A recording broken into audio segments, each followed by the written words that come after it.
Content monetization যেটা, ওই set আপের মধ্যে ওইটা যে আর্ন হবে, ওই টাকাটা যে আর্ন হবে, ওই টাকাটার সাথে কি স্টার সেট আপের যে আর্নিংটা সেটা কি একসাথে যোগ হবে? এই প্রশ্ন আমাকে অনেকেই করে থাকে।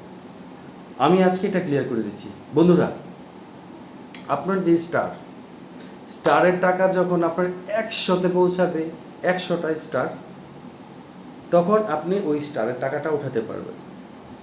আর কন্টেন্ট মনিটাইজেশন যেটা, সেটা অ্যাডের মাধ্যমে আসে, বিভিন্ন ধরনের অ্যাডসের মাধ্যমে আসে, সেটার টাকা একদম সম্পূর্ণ আলাদাভাবে আপনাকে তুলতে হবে।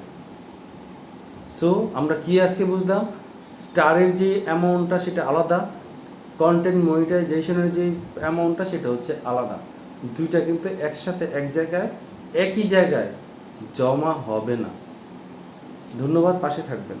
আর হ্যাঁ, লাইক কমেন্ট শেয়ার করতে ভুলবেন না। আল্লাহ হাফিজ।